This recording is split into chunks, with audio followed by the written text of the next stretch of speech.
gracias, Señor, por este momento especial, papito lindo. Hoy, Señor, estamos delante de ti, Señor, disponiendo el corazón, Señor, pidiendo tu unción, Señor, para que sea tu palabra, Señor, y no cosas de hombres, Padre Santo. Nosotros queremos escucharte a ti, Señor. Te pedimos, Señor, que tú derrames esa gracia a cada uno de nosotros, porque hoy, Señor, estamos aquí, Señor, para honrarte, pero también para recibir de ti, Señor, esa palabra maravillosa que tú tienes para cada uno de nosotros, Señor. En el nombre de Jesús yo te pido que tú quites, Señor, todo espíritu, Señor, que se opone a que recibamos la palabra, Señor, y que sea una semilla que va a entrar en el corazón, y más que eso, Señor, que se convierta en un rema que va a bendecir nuestra vida. En el nombre poderoso de Jesús, amén y amén. Denle un aplauso al Señor, hermano.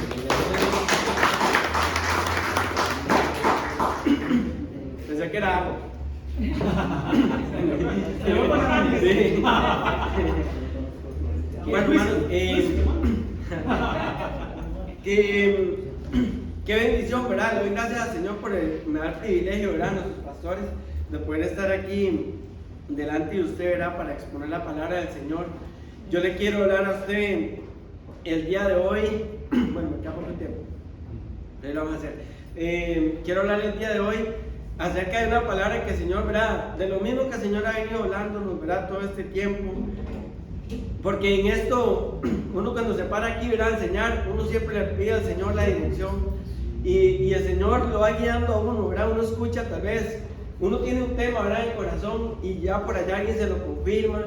Y usted escucha la voz del Espíritu, usted ve la palabra, usted dice, Señor, cansa todo esto. Y entonces uno viene con esas ganas, con ese ánimo y ese ímpetu de hablar lo que Dios le ha estado mostrando a uno, ¿verdad? Como ustedes saben, hermanos, perdón, hay diferentes unciones, ¿verdad? Cada uno enseña conforme a lo que Dios le ha dado, ¿verdad? No todos tenemos la misma dirección, ¿verdad? Porque, como decía nuestro pastor, ¿verdad? Que él es maestro en la palabra, ¿verdad? Pastor, maestro, y él se mueve en esa unción, pero nosotros, ¿verdad? Otros que predicamos tal vez no. Entonces yo le quiero hablar a usted como en una unción diferente, para que me entienda. Yo le quiero hablar algo que el Señor ponía en mi corazón, y es acerca de la voluntad de Dios, de la voluntad de Dios. La voluntad perfecta de Dios. Quiero que busquemos en Lucas 2:14. Lucas 2:14. Dice así la palabra del Señor: gloria a Dios en las alturas, y en la tierra paz, buena voluntad para con los hombres. Hay otra versión más actualizada que dice, y la buena voluntad de Dios para con los hombres. Entonces, ¿qué es la voluntad de Dios para con nosotros? Es lo que Dios desea de cada uno de nosotros, ¿verdad? Lo que Dios tiene en su plan específico, en su corazón, de cómo tenemos que ser nosotros, ¿verdad? Individualmente, pero también como iglesia. Pero dice que la voluntad de Dios es buena, es buena. Y eso es algo que nosotros deberíamos, ¿verdad?, de buscar y tratar de comprender siempre. ¿Cuál es la voluntad de Dios para con nosotros, verdad? Porque de eso va a depender que nosotros seamos exitosos. Y otra cosa más, vivir nosotros en la voluntad del Señor es, por decirlo así, el estatus más alto al que el ser humano puede aspirar. O sea, hay muchas personas, ¿verdad? En el mundo nosotros vemos, ¿verdad?, gente que aspira a ser ingenieros, gente que quiere ser arquitecto, quiere ser doctores, abogados, ¿verdad? Gente que sueña con ser presidente, cosas así, ¿verdad? Y está bueno, porque hay que desarrollarse hasta en este ámbito. Pero yo me pongo a ver en lo que enseña la palabra, ¿verdad? Y lo que Dios le regala a uno en el corazón es eso, que uno aspirar a estar uno en la perfecta voluntad de Dios, a vivir conforme a la perfecta voluntad de Dios, es el cargo más grande que uno pueda tener. O sea, el estatus más alto a lo que el hombre podría llegar a estar, ¿verdad? Pero tenemos que pedirle al Señor que nos revele qué es estar en la voluntad de Dios, cuál es la voluntad de Dios para con nosotros, ¿verdad? Porque ahí va a depender todo esto. Si no nos ponemos a ver cuántas religiones hay en el mundo, hermanos. Hay religión tras religión, miles de religiones podríamos decir que hay, ¿verdad? Amén. Y cada una tiene su propia interpretación de lo que es Dios y de lo que Dios demanda del ser humano, ¿verdad? Incluso lo vemos también como en el círculo evangélico, por decirlo así, ¿verdad? O protestantes, como algunos llaman, que algunos son pentecostales, ¿verdad? Otros son bautistas, otros creen una cosa, otros en la otra, ¿verdad? Y cada uno tiene su propia interpretación de lo que Dios demanda o de lo que Dios quiere de nosotros, ¿verdad? Entonces, a raíz de eso, surge una pregunta en mi corazón. Y yo le preguntaba a esto, Señor, ¿será que verdaderamente yo estoy en tu voluntad? ¿Será que verdaderamente yo estoy haciendo lo que usted quiere, lo que está en su corazón? ¿O estaré haciendo otra cosa? Y eso es algo que el Señor ministraba en mi corazón, que la iglesia tiene que preguntarle al Señor eso. La iglesia tiene que saber y tener bien definido si está en la voluntad perfecta de Dios o está haciendo otra cosa. ¿Por qué? ¿Por qué les digo esto? Porque la voluntad de Dios va a ser revelada a nosotros. En Juan 8, 31, 32, ¿alguno me lo puede leer? Que lo busque. Juan 8, 31 y el 32. Esto es algo que el Señor va a revelarnos a nuestros corazones si nosotros se lo pedimos, ¿verdad? 31, 32. Sí, 31, 32. La verdad os hará libre. Sí. Dios entonces dijo Jesús entonces a los judíos que había creído en él: si vosotros permanecéis en mi palabra, seréis verdaderamente mis discípulos, conoceréis la verdad y la verdad os hará libres. Y la verdad os hará libres. ¿Quién es la verdad? Es Jesús, ¿verdad? Jesús es el camino, la verdad y la vida. Jesús es la verdad. Cuando nosotros conocemos al Señor, somos libres del pecado. Pero también dice que conoceréis la verdad y la verdad os hará libres. Y bien sabemos que cuando nosotros llegamos al Señor, entramos en un proceso, ¿verdad? De Dios, en que el Señor nos va liberando de un montón de áreas de nuestra vida, ¿verdad? Entonces también esta verdad viene a ser la palabra del Señor.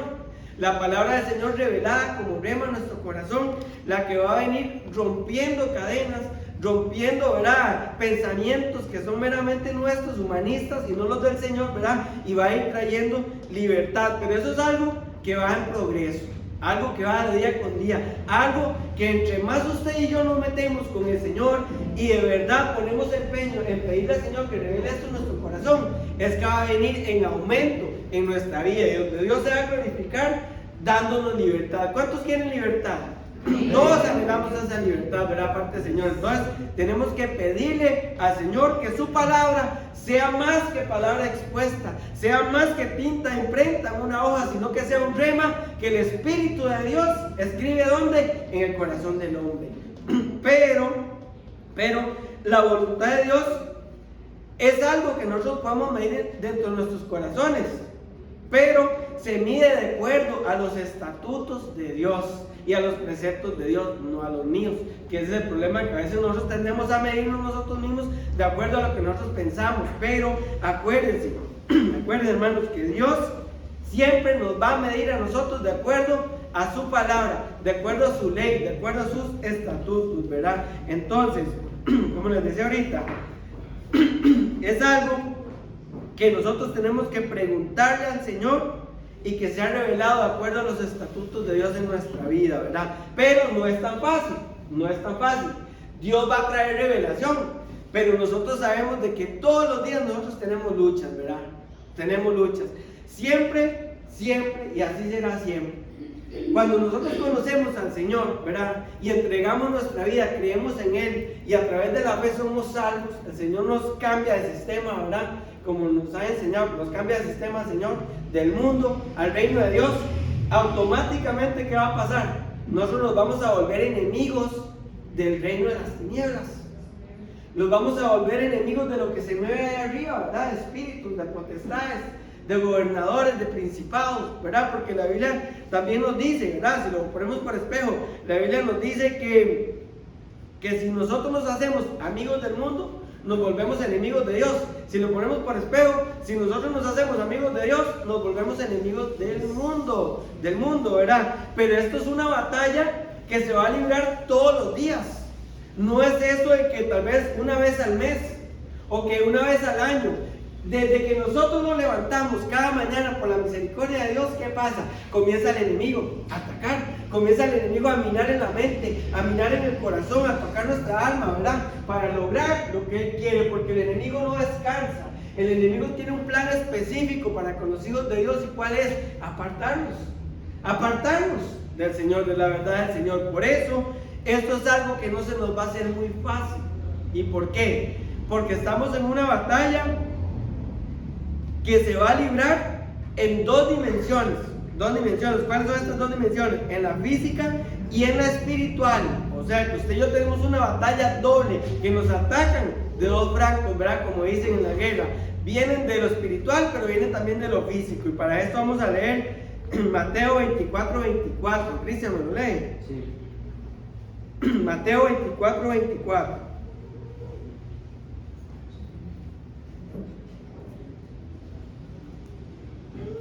Me lo lee fuerte. Porque se levantarán falsos cristos y falsos profetas, y harán grandes señales y prodigios, de tal manera que engañarán, si fuese posible, aún a los escogidos. Aún a los escogidos. ¿Quiénes somos los escogidos? Nosotros, ¿verdad? Entonces, lo vemos del plano físico.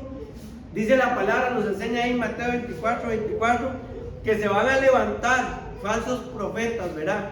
Siervos del enemigo, ¿verdad? Siervos de las tinieblas, a traer disensión, a traer falsa doctrina, ¿verdad? A traer falsas profecías. ¿Cuál es la señal de que un profeta es falso? Que siempre nos va a guiar a algo que no sea el Dios verdadero, a algo que no sea Jesucristo. Entonces, la Biblia nos está enseñando aquí que una de las luchas que nosotros vamos a tener es en el aspecto físico. ¿Cómo es? Con falsa doctrina, con falsa enseñanza, que nos van a enseñar una falsa voluntad de Dios, que nos van a enseñar a otros dioses, que no es meramente al Dios que nosotros tenemos que adorar, ¿verdad? Como el Señor ahorita nos da en esa palabra profética que nos da, ¿verdad? De profecía. Y entonces, hay que tener cuidado con lo que nosotros escuchamos. Hay que tener cuidado de lo que nos dicen. Hay que tener cuidado de lo que vemos nosotros también, ¿verdad? En el internet. Que no sean cosas que vengan de una fuente que nos vayan a separar de Dios, ¿verdad? De lo que estamos hablando en el aspecto físico, ¿verdad? Pero en el aspecto espiritual también vamos a ser nosotros atacados, que eso se encuentra en Efesios 6:12. Efesios 6:12, si alguno me lo puede leer. Manuel. Efesios 6:12.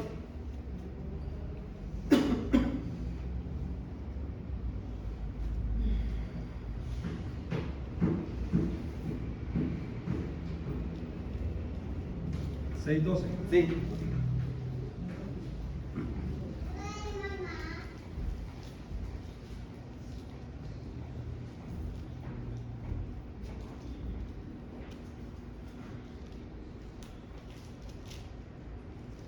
Amén.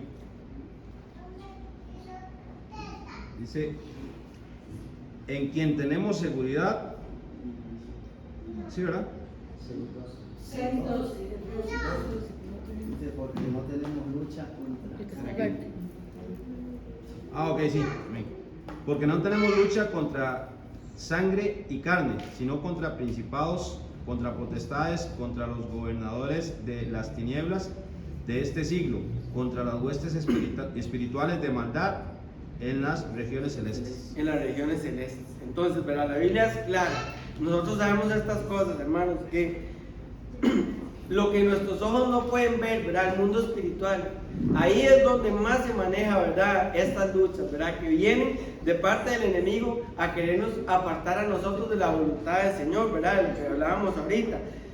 Pero si usted se pone a ver, si nosotros somos atacados, ¿verdad? De tantas formas y tantas maneras, ¿verdad? ¿Cuánto deberíamos estar nosotros atentos, ¿verdad? Atentos, listos, a aprender a pelear, porque nosotros a veces como iglesia nos quedamos ahí, ¿verdad? Como en las nubes, esperando, a veces no sé ni qué, cuando nosotros debiéramos aprender estos principios, ¿verdad? De protegernos. La Biblia dice que Dios tiene una armadura para nosotros, y a veces yo me pongo y yo le pregunto al Señor, Señor, ¿cuántas veces de verdad uno anda con esta armadura? ¿Cuántas veces uno se levanta a la mañana y se preocupa por andar con esta armadura para salir a trabajar, ¿verdad? Para salir a tener relación con las demás personas, ¿verdad? Que en el aspecto físico, pero también en lo espiritual. ¿Cuánto estamos cubiertos nosotros, ¿verdad? Con la armadura del Señor. Nosotros tenemos que aprender un principio que el Señor me revelaba a mí hace tiempo. Vean, si en el aspecto físico, si podemos ver, ¿verdad? En el mundo, si usted se pone a ver, por ejemplo, el ejército de Estados Unidos, ellos, ¿verdad? Cómo ellos se preparan, cómo ellos se entrenan, se organizan para ellos tener una defensa para su país, ¿verdad? Una defensa nacional. ¿Cuánto más nosotros los hijos de Dios, nosotros deberíamos de verdad aprender de esto y también nosotros estar preparados, ¿verdad? Para esta batalla. Si usted se pone a ver, como decir en el Army, ¿verdad? Estadounidense, ¿qué hacen ellos? Oiga, uno se queda impactado cuando uno estudia acerca de estas cosas. Vea, ellos son súper organizados, se entrenan, se preparan, ellos estudian, invierten dinero en sistemas sofisticados. Uno se pone a ver cada cosa que inventan, ¿verdad? Yo no sé si usted ha visto en video los entrenamientos de ellos, ¿verdad? Ahí no va cualquiera a pelear, hermanos. Ahí, cuando llegan a reclutarse, a ellos los inscriben, pero comienza un entrenamiento arduo que los convierta de simples a verdaderos soldados, ¿verdad? Tienen unos meses para entrenarlos y los entrenamientos son salvajes. Los entrenamientos ellos, algunos se salen de ahí porque no soportan y cuentan testimonio, ¿verdad? De las barbaridades que ellos pasan ahí, ¿verdad? Pasan hambre, son entrenamientos físicos fuertísimos, ¿verdad? Que ahí uno llega flaquito, ¿verdad? Y sale musculoso, ¿verdad? Del entrenamiento tan fuerte que ahí le dan a ellos, ¿verdad? No solo eso, las cosas mentales que ellos tienen que recibir también, porque ellos tienen que ir preparados para la guerra a matar, ¿verdad? Y que no los maten. Yo me imagino que a ellos les dicen ahí, usted tiene que prepararse porque usted tiene que durar el tiempo suficiente matando a las personas y que a usted no lo maten. Imagínense que le digan a uno eso. Pero me entiende, ellos tienen un entrenamiento especial para poder vencer, para poder ser buenos atacando, pero también defendiéndose. Y nosotros tenemos que aprender también de estos principios, ¿verdad? Si la iglesia es atacada todos los días, desde que nos levantamos, nosotros tenemos que aprender también a entrenar nosotros esto, nuestra área espiritual, hasta nuestra área física, y no permitirle al enemigo que venga a hacer los estragos que él quiere hacer con los hijos de Dios. Amén. Como le decía, ¿verdad? De igual manera la iglesia debe ser eficaz y sagaz, porque a nosotros nos atacan, ¿verdad? Del plano espiritual y el plano físico. Como iglesia, nosotros a veces cometemos el error de concentrarnos mucho en la batalla exterior o física, ¿verdad? Nosotros somos a veces expertos en eso. Una batalla física, ¿verdad? Como iglesia, ¿cuál es? Como no dejar de congregarnos, ¿verdad? Eso es un ejemplo, ¿verdad? Uno a veces dice, bueno, la Biblia dice que no hay que dejarse congregar, como algunos tienen por costumbre. Entonces, aunque me dé pereza, a veces tengo que hablarle a mi alma, a veces tengo que sujetar la carne y yo voy a la iglesia, ¿verdad? ¿Cuánto les pasa? ¿Verdad? Todo nos pasa. Eso es un aspecto físico, ¿verdad? Nosotros nos congregamos. Otro más, como cuando cada reunión que hacemos, ¿verdad? Los líderes, cada cosa que nos invitan, ¿verdad? Nosotros estamos ahí, ¿verdad? También vamos, porque sabemos que somos parte de la iglesia del Señor y que eso es para compenetrar también a los hermanos, ¿verdad? Para hacer una unidad. Nosotros somos buenos en eso también, ¿verdad? En leer la palabra del Señor periódicamente. Yo sé que aquí a nosotros nos gusta leer la palabra y sé que hay muchas personas, ¿verdad? Que saben mucho de la palabra y en eso somos muy buenos, ¿verdad? Porque usted pregunta aquí, usted dice, ¿qué significa esto? ¿Verdad? Y más de uno levanta la mano y responde, porque sabe, porque leemos la palabra y escuchamos también, ¿verdad? Que estos son aspectos físicos, ¿verdad? O exteriores, ¿verdad? Pero también está en nosotros el plano espiritual o interior, que en ese es donde nosotros a veces fallamos un poco, y eso es lo que el Señor me hablaba a mí hace unos días, ¿verdad? El Señor me ministraba en el corazón y yo caía delante del Señor en razón y yo decía, Señor, ¿cuántas veces uno de verdad se preocupa tanto por lo exterior y no se preocupa por lo interno? Y sabes una cosa, mi hermano, que en lo interno del ser humano es donde se libran las batallas más fuertes, Entonces, ¿cuánto nos preocupamos nosotros por el yo interno? ¿Cuánto me preocupo yo por la situación de mi alma? ¿Cómo está mi alma? ¿Cómo está mi espíritu? Si yo me preocupo mucho por lo externo, está bien, pero no tenemos que dejar de lado nuestro interior, ¿verdad? Porque ahí es donde el enemigo viene a hacer estragos, es ahí donde el enemigo él sabe atacar, es ahí donde el enemigo es un experto en trabajar. Vean, el enemigo, él no viene a presentarse en una forma externa, ¿verdad? El enemigo en este momento llega aquí en una manifestación rara y le llueve, porque todos se levantan y comienzan a reprenderlo, ¿verdad? Orar y se tiene que ir. Él no se presenta así. Él se presenta ¿dónde? En lo interior. en lo camuflado, en donde no lo vean, en una forma sagaz, como una pequeña zorrita, ¿verdad? Y se va metiendo, haciendo estragos hasta que destruye, ¿verdad? Hasta que destruye grandes viñedos. Eso es lo que el enemigo hace, así como él lo hace. Entonces, ¿cómo está en nuestro interior? Es la pregunta que tenemos que hacernos nosotros, ¿verdad? Un ejemplo de esto que les estoy hablando es esto, ¿verdad? El pueblo de Israel es un ejemplo perfecto de esto. ¿Cuántas batallas tuvo que librar el pueblo de Israel cuando entró a tomar la tierra prometida, verdad? Ellos libraron muchas batallas, batallas fuertes. El enemigo no era débil, el enemigo era fuerte, fuertísimo. Dice la Biblia que habían gigantes, eran gentes expertos en la guerra. Ellos entendían de esto, cada quien se protegía. Y ellos cuando entraron y sabían que el pueblo de Israel iba a ir a conquistar, ellos iban a pelear, hermanos. Tampoco fue que el Señor les dijo, esta es la tierra y aquí les queda, nada más métanse y habiten las ciudades. No, ellos tuvieron que conquistar, tuvieron que pelear, hubieron batallas fuertes. Y si usted lee en la palabra, usted se da cuenta que ellos fueron venciendo y fueron conquistando y conquistando, ¿verdad? Hasta apoderarse de muchas regiones de ese lugar. Entonces, pero ¿dónde estaba el verdadero problema de Israel? Estaba en lo interno, en lo interno. ¿Por qué? Porque cuando Dios les dijo en primera instancia que fueran y tomaran esa tierra, ¿qué pasó con ellos? El corazón de ellos desfalleció. Cuando llegaron los espías y dieron, ¿verdad?, las notificaciones estas de lo que había ahí, el informe, ¿qué pasó con Israel? Su corazón se derritió, su corazón desfalleció. Y eso que nos habla de una condición interna, miedo, temor. Una condición interna. En lo físico ellos vencían, pero en lo interior no podían. ¿Y qué les costó esto? 40 años en el desierto, generaciones enteras muriendo en un lugar que no era la voluntad de Dios, en un lugar donde Dios no los quería tener, en un lugar donde el paso era rápido. Tuvieron que estar 40 años andando, dando vuelta y vuelta, hasta que la generación que tuvo miedo desapareciera, hermanos. Ve lo importante de esto. ¿Usted me entiende, hermanos? ¿Está entendiendo? Sí, amén. Ve lo importante de yo mirarme hacia adentro. Un día hasta el pastor me hacía un comentario y yo decía, Señor, ¿cuán real es esto? Que nosotros tuviéramos la dicha, ¿verdad? O la habilidad de nosotros, en vez de estar viendo para afuera, poder tener ojos hacia adentro y mirar nuestros errores y no ver los errores de los demás. Es tan fácil ver el error de los demás, pero tan difícil ver el error propio, ¿verdad? Entonces, esto es algo que nosotros tenemos que meditar, perdón, y pedirle al Señor que de verdad sea revelado en nuestro corazón, hermanos, sea revelado. Otro ejemplo más que tenemos para esto es el profeta Elías. El profeta Elías siempre lo hablamos y lo seguiremos hablando, ¿verdad? El profeta Elías, una batalla contra los falsos profetas de Baal, 400, ¿verdad? 400 falsos profetas. Dice la Biblia nos enseña que él agarró 400 hombres y los degolló y los mató a la orilla de un arroyo. ¿Usted cree que esos hombres se quedaron así nada más con el cuello así estirado para que Elías pasara con el cuchillo? Hermanos, si usted se pone a ver, esto es algo sobrenatural. Esto fue una batalla. Esto fue una lucha tremenda. Imagínense lo que pudo durar esto. Esto no pasó en 10 minutos.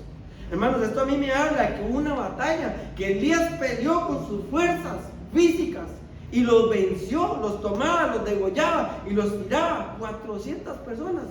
¿Usted se puede imaginar esto? Uno se pelea con 2 personas y, ¿verdad?, y le llueve por todos lados. Imagínense el profeta Elías. Venció a 400 profetas que eran hombres igual que él. Obviamente. Después de haber llevado las 12 piedras desde el río. Exactamente. Obviamente la mano de Dios estaba ahí, bendito sea el Señor, ¿verdad? Pero vemos una lucha tremenda. Pero ¿qué pasa cuando recibe una amenaza de Jezabel? Su corazón desfallece, su espíritu se entristece, su alma se decayó. ¿Ah? Una mujer lo amenazó y se desmayó. Y no lo digo porque era mujer, lo digo porque de verdad, para que me entiendan, ves lo importante del aspecto interno del ser humano. Si uno lee la palabra y lee la historia de esto que Elías hizo, usted se da cuenta que él estaba allá en el desierto deseando morirse. ¿Y quiénes son las personas que desean morirse? Los que están deprimidos. ¿Y qué es la depresión? Un estado del alma. ¿Y dónde está el alma? El alma no está en el exterior. El alma yo no la puedo ver. Mi alma está aquí adentro, en mi interior, en mi yo interior. Entonces, ¿cuál es el plano de lucha o de guerra más peligroso en nosotros? El interno, el interno. Y eso es algo que de verdad, hermanos, de verdad, el Señor me hablaba acerca de esto. Yo caía rendido delante del Señor y yo le decía, Señor, ¿cuánta razón tienes en esto? Porque a veces uno se preocupa tanto por lo físico, a veces uno se preocupa tanto por el aspecto de verse bien, ¿verdad? Andar bien chañadito, andar bien bonito, ver bien rico y cosas así, ¿verdad? Preocuparse por el aspecto físico de estar aquí reunidos y todo eso, que es bueno, y gloria a Dios por eso. Pero ¿cuántas veces hacemos la vista gorda o no le ponemos atención como se debe a nuestro interior, ¿verdad? Y nosotros mismos sabemos que hay áreas en nuestra vida aquí adentro que necesitan ser cambiadas, que necesitan ser entregadas al Señor para que haya un crecimiento en nuestra vida, para que haya un crecimiento como iglesia. Pero ahí estamos. ¿Sabes por qué? Porque está adentro y no se ve. Aunque a veces afloran en lo exterior, a veces se nos ve. A veces se nos ve, se nos da como unos chispacitos, ¿verdad? En serio, necesitamos que el Señor revele como un rema, que escriba en nuestro corazón esto. ¿Qué hay dentro mío? ¿Qué necesita ser sacado a luz? ¿Qué se necesita ser quitado? Para que el Señor avance, para que el Señor pueda lograr lo que Él quiere hacer en cada uno de nosotros. Amén. ¿Cuántos quieren que el Señor haga la obra completa en ustedes? Amén. Esto es necesario que nosotros lo entendamos. Amén. ¿Cuál podríamos decir, hermanos, que sean algunas batallas en el interior? Porque batallas en lo externo, como decíamos, ¿verdad? A veces luchamos con roces, ¿verdad? Entre hermanos. A veces situaciones que pasan, ¿verdad? Que tal vez queremos venir a la iglesia, tal vez llegaron a pasear, ¿verdad? Los familiares y, ¿me entiendes? Son cosas externas. Pero ¿qué puede ser una batalla interior? ¿Cuál puede ser una batalla en mi alma? ¿Qué puede ser algo que está estorbando ahí y que no se va a hacer muy fácilmente? Bueno, aquí el Señor me regalaba unas que yo le voy a ir dando, ¿verdad? Que una que el Señor ponía en mi corazón es el orgullo. El orgullo es algo que está en el interior del ser humano, ¿verdad? La falta de fe. La falta de fe, los celos, la baja autoestima, el miedo. Yo notaba estas 5, pero hay montones que uno encuentra en la Biblia. Usted se pone a ver, Israel, ¿qué tuvo? Para que le volviera 40 años al desierto, tuvo miedo. Tenían baja autoestima, ellos se veían tan pequeñitos a la par de aquellos, ellos creían que no podían. ¿Y qué les provocó? Entonces, si en mi vida hay un receptor, si en mis adentros hay un receptor de miedo, ¿qué va a pasar? Que me van a mandar y a mandar y a mandar al proceso. A veces duramos, hermano, es que esto es tremendo, hermano, es cierto. Esto es tan tremendo que nosotros de verdad tenemos que meditarlo. ¿Cuántos años pasan a veces y uno con la misma cosa? ¿Cuántos años pasan y a veces está uno resbalando en el mismo charco? Cuando Dios ahí en su corazón, Dios en su mente está diciendo, ay, es que si supiera que ya yo lo quiero tener aquí, que lo quiero estar llevando allá a las naciones, que lo quiero tener en otra dimensión, pero no he entendido. ¿Cuántas veces se lo he dicho, pero aún no entiende? Y a veces entendemos y no nos importa, que es lo peor, ¿verdad?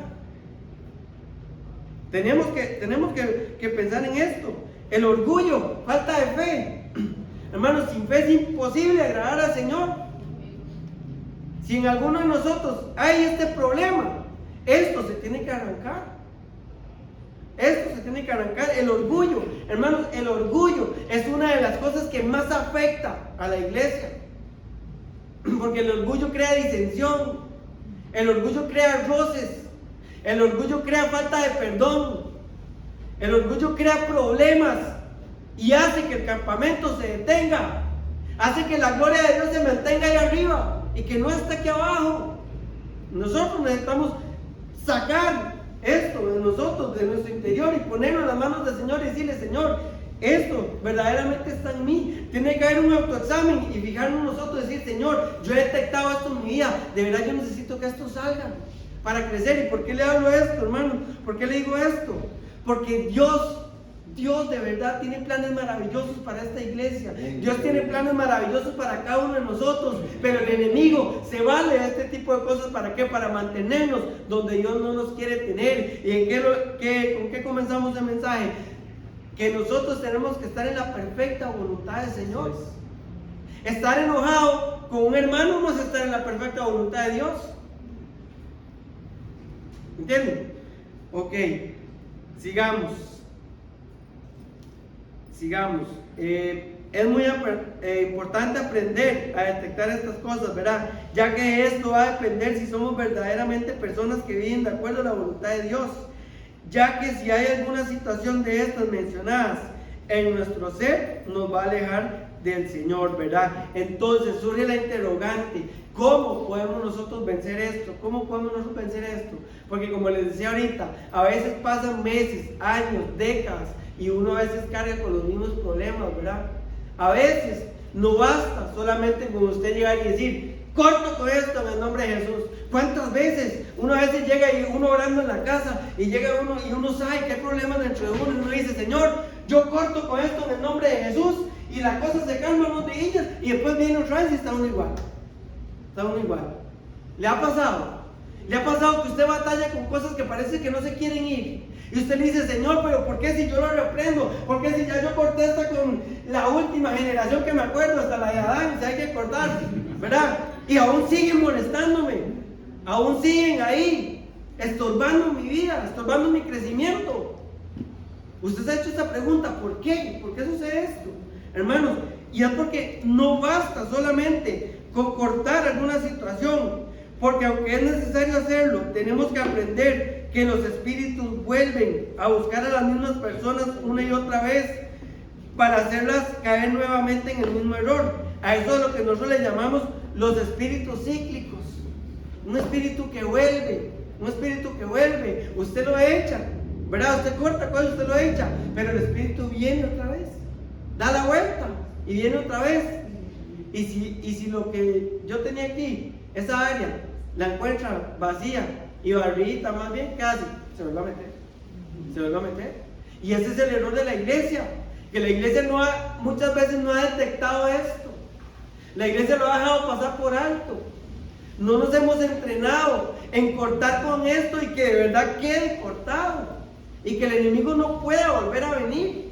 Porque yo sé que en mí hay cosas que yo necesito que el Señor cambie, y que yo he luchado, y que yo digo: ¿cómo es posible que ya yo tengo 5 años de estar con esto? Entonces yo me apesadumbré y yo le preguntaba al Señor esto. Yo decía: Señor, ¿por qué es que vuelve la misma situación? ¿Por qué vuelvo a caer en lo mismo? ¿Por qué es tan fácil que resbalarme otra vez en esto, verdad? Y es por esto que el Señor me revelaba: es necesario entender que no solamente basta con renunciar o cortar, sino también que tiene que haber una sanidad después de un corte. Cuando el enemigo tiene un receptor de orgullo, de odio, falta de fe, de miedo, de temor, de lo que sea, y usted se lo arranca, ahí queda una herida que usted tiene que sanar. ¿Y qué es esto? Es la administración.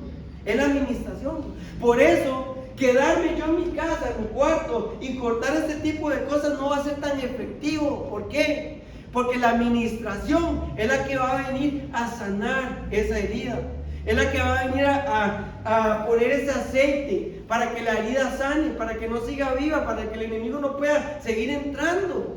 Entonces, si usted tiene un área de estas, si yo tengo un área de estas, ¿qué es necesario? Que yo me ministre con mis pastores, que yo corte con esto y que yo pueda seguir adelante, y que cuando el Espíritu vuelva, esa herida esté sanada, ¿verdad? Pero también no basta solamente con sanarlo. ¿Por qué? Porque usted ha visto que cuando usted ha visto las garrapatas, ¿verdad? Un ejemplo asqueroso, las garrapatas, ¿verdad? Cuando se pegan como en un pelo, ¿verdad? O no sé si alguno ha andado alguna vez en un potrero y se le ha pegado una garrapata en el pie, ¿verdad? Usted cuando la agarra y se la arranca, ¿verdad? Se la quita, ¿verdad? Se no la quiere tener, deja esa herida ahí, ¿verdad? Y deja un huequito, ¿verdad? Que necesita ser sanado. Y que la misma anatomía del ser humano hace que se rellene ese huequito, ¿verdad? De igual manera nosotros, ¿verdad? Cuando nosotros tratamos un área extra en nuestra vida, Hay que sanar, pero también llenar. Pero lo que pasa con nosotros es que a veces dejamos el hueco vacío. El hueco vacío. Entonces, ¿de qué tenemos que llenar nosotros el área que quedó vacía por haber expulsado aquello que nos estorbaba? ¿Usted se ha puesto a pensar en esto? ¿Usted le ha preguntado al Señor, Señor, ¿de qué es lo que tengo que estar yo lleno para que esto no vuelva? Para que cuando el espíritu cíclico vuelva y vea lo que hay adentro, diga, ahí ya no puedo entrar, ahí ya no tengo cabida, ahí ya no puedo molestar más. Y yo le quiero hablar en esta hora de algo maravilloso que el Señor reveló a mi vida, de algo que me hacía llorar, de algo que me hizo caer de rodillas delante del Señor y reconocer que a veces esto es lo que nos falta a nosotros, hermanos. Y esto es lo que yo le quiero hablar. Se encuentra en Juan 4, versículo 8. Yo quiero que usted lo busque.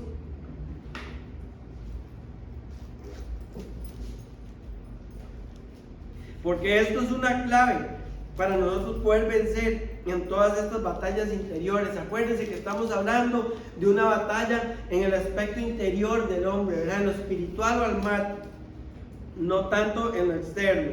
Y esto que les voy a decir es la clave para que usted y yo podamos vencer en toda batalla interior. No sé si alguno ya lo tiene. Ania, ¿lo tienes? Juan 4:8. Sí, es. Pues sus discípulos habían ido a la ciudad. Es donde dice que si alguno dice que conoce a Dios, pero no ama a su hermano, no le conoce. Es que me equivoqué de cita, pero a lo que voy es esto. Esto que el Señor me revelaba es esto. Si quieren lo pueden buscar. Ánimo, lo busca, si ahorita me lo dice. Ok. La Biblia nos enseña a nosotros que ahora permanecen la fe, la esperanza y el amor, pero que el mayor de ellos es ¿cuál? El amor. El amor. Y esto es lo que yo le quiero decir. La clave para que usted y yo podamos vencer esta situación en nuestro interior viene a raíz del amor. Que el amor esté dentro nuestro, ¿verdad? ¿Por qué? Porque el amor es la fuerza más poderosa del universo. El amor. El Señor no se equivocó cuando el Señor habló en su palabra acerca de tantas veces de lo que es el amor, ¿verdad? En nosotros, ¿verdad? Y lo fuerte que es y lo que va a lograr el amor, y ya lo vamos a ir viendo. Pero yo... ¿Ah? Perdón, primera de Juan. Era primera de Juan, ¿lo lees? Sí, primera de Juan 4:8. El que no ama no ha conocido a Dios, porque Dios es amor. Exactamente, muchas gracias, hermano. El que no ama no conoce a Dios, porque Dios es amor. Y eso es lo que yo quiero hablarles. Amor. Algo que el Señor nos reveló hace mucho tiempo, hermanos, que yo se lo quiero compartir. Es esto.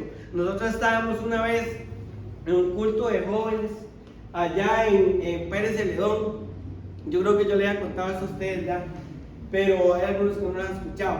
Que estábamos en una reunión de jóvenes, ¿verdad? Y estábamos haciendo lo mismo de siempre, ¿verdad? Estábamos cantando al Señor, estábamos adorando, cuando de un pronto a otro, hermanos, la presencia del Señor descendió tan fuerte en ese lugar, que la atmósfera, usted ha visto, ¿verdad? Cuando el Señor se apodera de un lugar, ¿verdad? La atmósfera cambió, y había una muchacha que comenzó a hablar en lenguas, y hablaba en unas lenguas tan extrañas, que nos cautivó a todos. Todos los que estábamos ahí estábamos poniendo la atención a lo que ella hablaba. Y el Espíritu la tomó y ella hacía una seña con la mano y hablaba en lenguas. Y todos hicimos un círculo alrededor de ella porque era sobrenatural lo que estaba pasando. Era una unción tan fuerte, hermanos. Y ella hablaba en lenguas y hablaba en lenguas. Cuando de un pronto a otro comenzó a hablar en español. Y nosotros podíamos entender. Y el Señor nos dio una revelación tan grande, ¿verdad? Eso pudo haber sido hace unos 8 años. Y eso a mí me quedó marcado en el corazón, hermano. El Señor nos decía que el secreto del poder está en el amor. Que el secreto del poder está en el amor. El Señor nos decía, tantas veces me piden poder, tantas veces me piden unción, tantas veces me piden esto, pero no saben que el secreto del poder está en el amor, en el amor. Así nos decía a nosotros el Señor. Y yo quedaba impactado. Y yo empecé a estudiar acerca del amor. Y ¿Por qué el amor es tan poderoso, verdad? Y yo quedé impactado a través de la palabra. ¿Por qué? Porque me doy cuenta que verdaderamente nosotros, si en nosotros no está el amor de Dios, nosotros estamos frenados, nosotros no podemos avanzar. Y ya lo vamos a ir viendo, la Biblia nos muestra algunas historias, ¿verdad?, acerca del amor. Por ejemplo, en 1 Corintios 13, ¿verdad? 1. Yo quiero que lo leamos todos para que usted se vaya dando cuenta.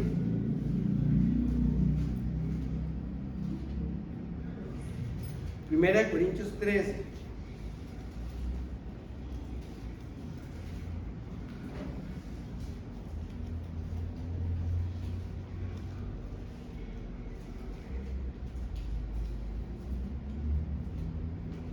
¿Alguno lo tiene? ¿Lo lee alguno? Si yo hablase lenguas humanas y angélicas y no tengo amor, vengo a ser como metal que resuena o címbalo que retiñe. O címbalo que retiñe. Léelo, que sigue un poco más. Y si tuviese profecía y entendiese todos los misterios y todas las ciencias, y si tuviese toda la fe de tal manera que trasladase los montes y no tengo amor, nada soy. Nada soy. O sea, el ingrediente que no puede faltar en nosotros, ¿cuál es? El amor. El amor. Pero es que, hermanos, hay que bajarle la lupa a esto. Porque dice que yo puedo entender toda profecía y toda palabra de ciencia, ¿verdad? Profundizar hasta lo profundo del corazón de Dios. Y si no tengo amor, nada soy. Y que puedo hacer un montón de cosas más, ¿verdad? Y si no tengo amor, vengo a ser como la otra versión dice que como un platillo que hace ruido.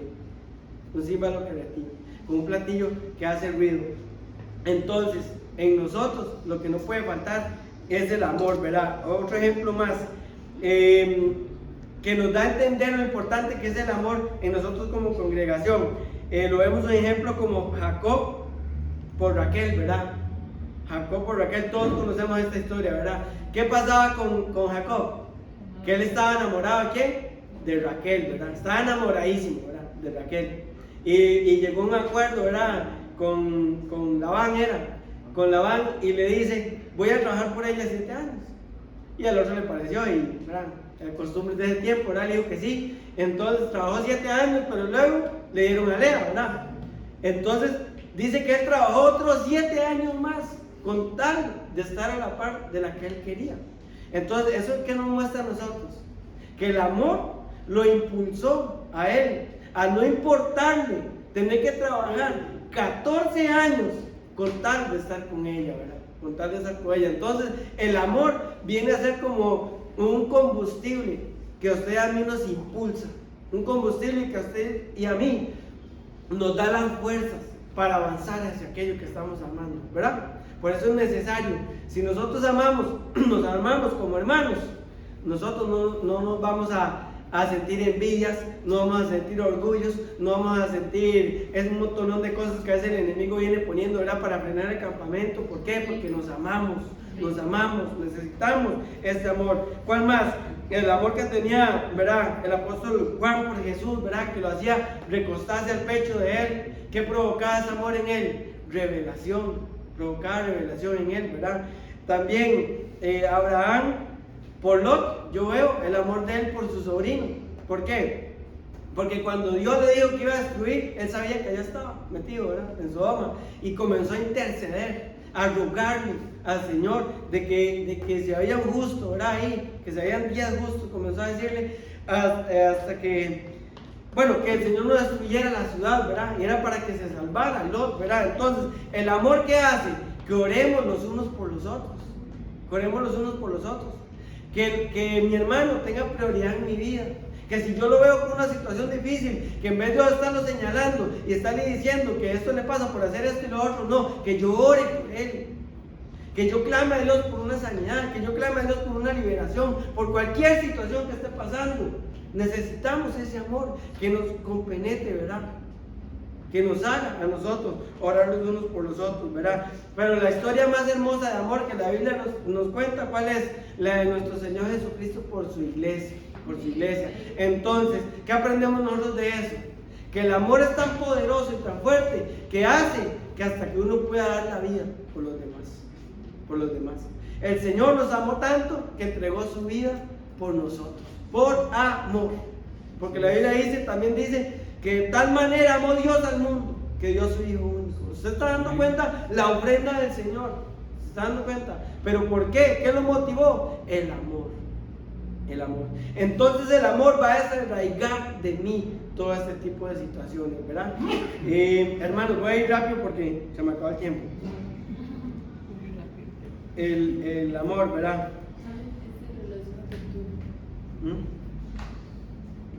Bueno, en múltiples ocasiones, hermanos, la Biblia nos enseña, y usted puede buscar ahí en su casa, usted ponga en su Biblia, aquí en el teléfono, usted ponga la palabra amor, y usted se va a dar cuenta de tantas cosas, ¿verdad?, que provocan el amor en la vida de nosotros, ¿verdad?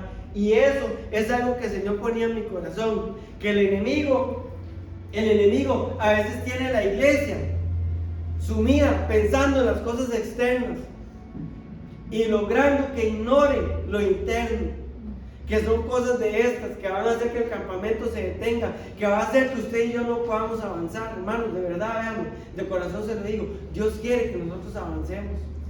Dios quiere que nosotros logremos todas las metas, ¿verdad?, que nuestros pastores tienen y que nosotros tenemos con ellos también, ¿verdad? Dios quiere todo este tipo de cosas. Dios quiere que nosotros alcancemos nuestras propias metas que escribimos en enero, ¿verdad?, para llegar a diciembre. Dios quiere eso, pero Dios más quiere que nosotros alcancemos las metas espirituales, de llegar a la estatura del varón perfecto.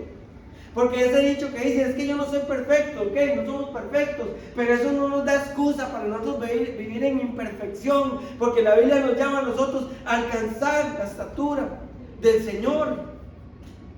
Y el enemigo, ¿qué hace? Mete este tipo de situaciones dentro de nuestra alma, ¿para qué? Para detenernos. Y esto es lo que el Señor quiere que nosotros hagamos, que nos despojemos de este tipo de situaciones para poder avanzar. ¿Cuántos dan gloria a Dios? Hermanos, yo quiero que oremos. Vamos a pedirle al Señor de que Él en verdad revele en nosotros las cosas que necesitan ser sanadas ahí en nuestra alma. Hermanos, no es la voluntad de Dios que usted y yo nos quedemos estancados. La voluntad perfecta de Dios para usted y para mí, hermanos, es que usted y yo avancemos y lleguemos a la dimensión que Él quiere. Pero para eso tenemos que aprender a pelear. Tenemos que aprender nosotros a despojarnos y a mirar dentro nuestro y decirle, Señor, saca de mí esta situación. Porque cada uno de nosotros sabemos muchas veces lo que hay dentro de nuestro corazón y dentro de nuestra alma. Nosotros sabemos, hermanos, en qué pegamos una y otra vez. Pero le digo una cosa, hoy puede ser el día en que eso se rompa para siempre. Si usted y yo disponemos el corazón, si usted y yo entendemos lo que el Señor nos está hablando y entregamos en humildad cada área de nuestra vida. Amén. Yo quiero pedirle que usted esté orando en este momento. Comience a orar. Comience a pedirle al Espíritu Santo que le vele ahí en su corazón. ¿Qué necesita ser cambiado? Yo quiero andar en tu verdad. Señor, en el nombre de Jesús. Tómame, abrázame, mi corazón hoy vuelve a ti. Señor, Solo a ti. aquí estamos, Señor, en esta hora para ti, Señor, para que tú te glorifiques. Glorifiques. Buscar tu rostro, Señor, brillando delante de ti.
Señor, en nuestra alma, en nuestras horas, Señor bendito.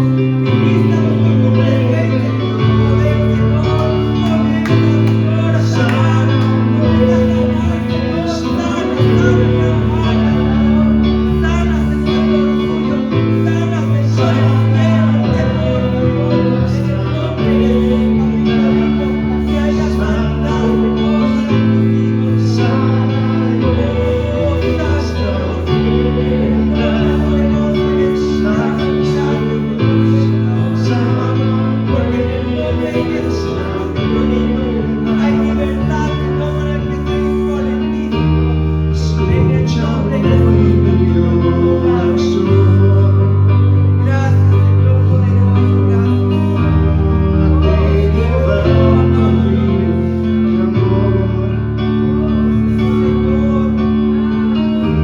Escucha hoy mi oración.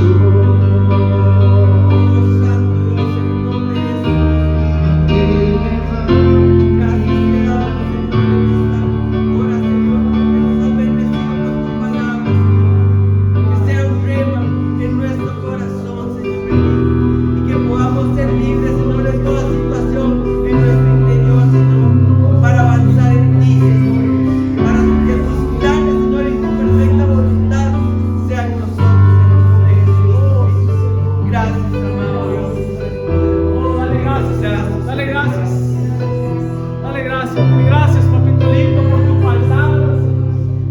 Padre, dale ese amor, Señor, que solo tú puedes dar, Señor. No es un amor humano, no es un amor simplemente de palabra, es algo que tiene que nacer, Señor, de nuestros corazones, Señor. Padre, que se haga tu voluntad, que se haga tu voluntad, así como se hace en el cielo, Señor. Que se haga tu voluntad aquí en la tierra, papito lindo. No voluntad de hombre, no voluntad humana, no voluntad de carne y sangre, Señor. Una voluntad espiritual, papito lindo. Padre, en el nombre de Jesús, esta semana es una semana crucial, Señor, donde tenemos que tomar decisiones como iglesia. Padre, yo te pido en el nombre de Jesús tu sabiduría, Señor, tu paz, Señor, tu entendimiento, para tomar la mejor decisión, papito lindo, Señor. Padre, en el nombre de Jesús, bendice a mis hermanos, Señor. Bendice a Denis, bendice a Melissa por esta palabra, Señor. Padre, bendice a cada uno de mis hermanos. Llévalos en bienestar, Señor, a sus casas, Señor. Guárdalos, cuídalos, protégelos, Señor. Que puedan llegar, Señor, a su casa, Señor, en paz, Señor. Que no pierdan, Señor, esa comunión. Que no pierdan esa paz, Señor. Que nada les robe la bendición, papito lindo. Y que podamos estar mañana aquí, Señor, a las 6:30 como líderes, Señor, planificando, Señor, y orando, Señor, por lo que viene para este mes, para esta semana, para este final de año, para nuestra iglesia, Señor. En el nombre poderoso de Jesús. Amén. Denle un aplauso.